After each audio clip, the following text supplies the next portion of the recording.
Previously on the history of GOAT, we took a look at the May Reprieve. This included a slew of great reprints in the two structure decks, as well as an interesting sneak peek at the upcoming core set. That's not to say June follows the same creed, for it kicks off to a rocking start with Cyber Harpy Lady reprint. Hey, it's something considering it was previously only available as the Flaming Eternity Sneak Peek Participation card, and that it's the only effect monster with a non-effect. Trust me, though, the month gets way more interesting than that. This is the history of GOAT.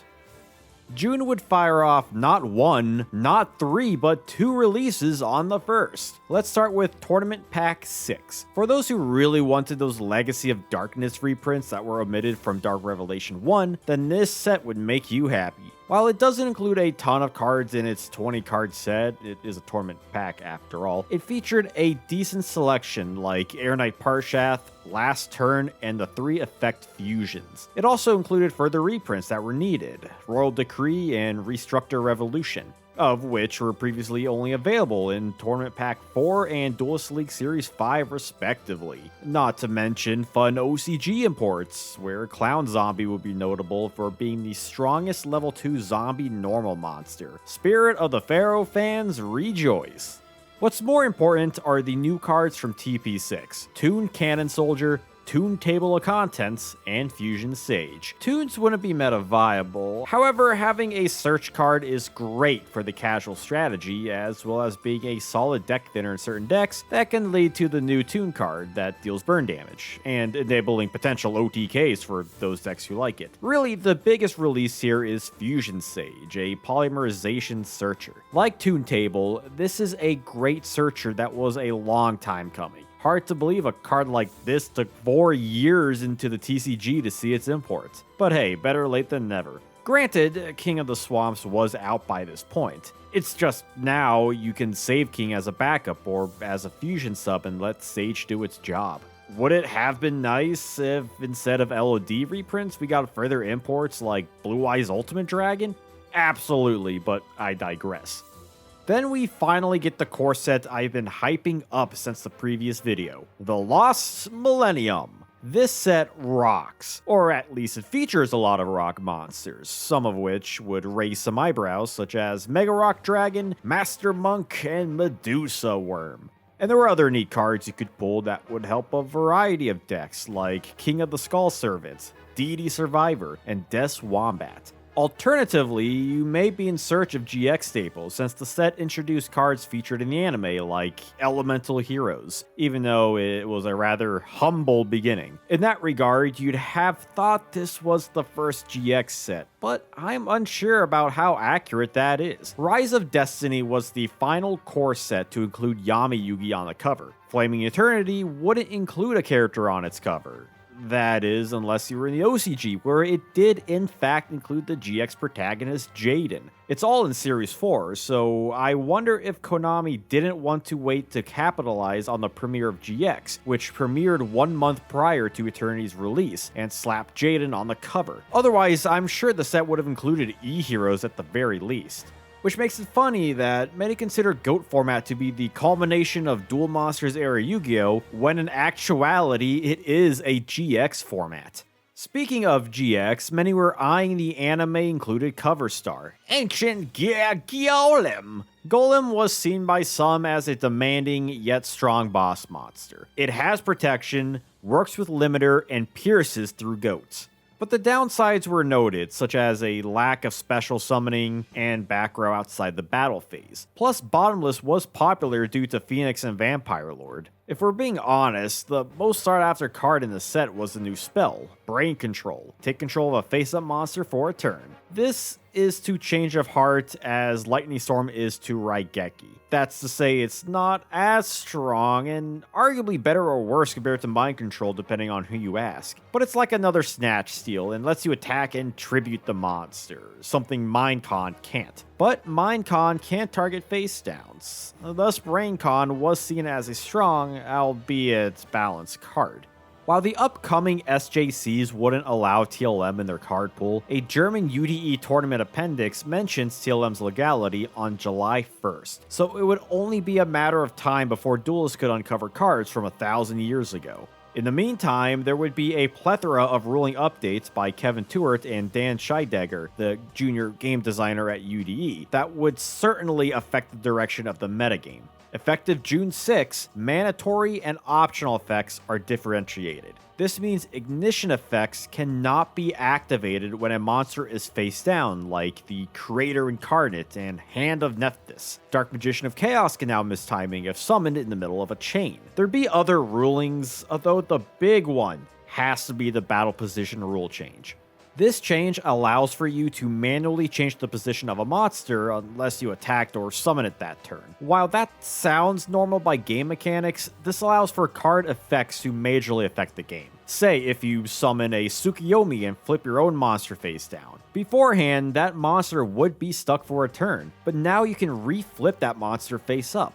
This definition of a manual change would allow for more game interaction on both ends, whether it's Tsukiyomi or Book of Moon. Flip monsters suddenly gain more versatility to trigger their effects more often. Likewise, Thousand Eyes Restrict can be flipped back up to suck up another monster. The combo potential of Go Control just increased, as well as their capabilities of dealing with previously tough monsters like Vampire Lord or Thestalos, now that Suk and Tyr have more conventional outs to them. Needless to say, these rulings are more notable to June than TLM was. Which leads us to the first SJC of the month at New Jersey on June 11th. While still no TLM, the rule change would signify a shift in the format. Many were expecting to see more Go Control decks, or as it was known back then, Thousand Eyes Lock. Yet what happened was that the deck wasn't as dominant as some thought. This was due to the fact that people weren't quite sure the best way to tackle such a controlling deck, meaning comfortability was a factor here. Many of the GOAT decks would look similar aside from Wilson Luke's second place build that was geared towards more flip monsters like Magician of Faith, Night Assailant, and Slate Warrior, compared to third place Brian Coronel's more traditional Go Control build. It proved the Metamorphosis build's effectiveness in this testing ground, setting the stage up for national season. There was a typical showcase of decks in relation to how the meta was building up thus far. Standard Chaos beat, Nephthys Control, and Warrior Chaos. Even Ben-K OTK would return here as it was gaining steam due to its prior testing. Some tech cards here included Enraged Battleox as an answer to GOAT tokens, Asura Priest was another answer to GOATs and Apprentice Magician, plus it's a light for Chaos. Wave Motion Cannon to force an answer from the opponent and draw back row removal away, and Night Assailant to combo with all the flips. But the real threat would be the East Coast powerhouse team, Team Overdose. They made their presence in an era where Team Comic Odyssey was dominating. OD got 2 members in top 8 compared to CO's 3. Even with other teams at the event, the East Coast was representing their side. Unfortunately for them, it would be CO taking another Cyberstein by the previous SJC winner, Ryan Hayakawa, winning with Chaos Beatdown. Would Team Overdose be able to bounce back at the next SJC on the 25th? And if you're enjoying this video, then consider subscribing or even joining my Patreon for as little as $2 a month for early access and exclusive videos. Your help goes a long way. Come the fateful day, and SJC Charlotte would continue pushing the boundaries of the format. Aside from a neat machine control deck, we'd see a push towards Go Control, though top 8 included Warrior Control, a strange floater control deck, and second place Zombie by Jay Kim, believing in the deck's merits. Third place Tyrone Cox's Go Control build would feature some unique tech like Fusilier Dragon, Monster Reincarnation, Different Dimension Capsule, and Magic Cylinder. Even looking at the more highlighted tech, it was clear that GOATs were in season.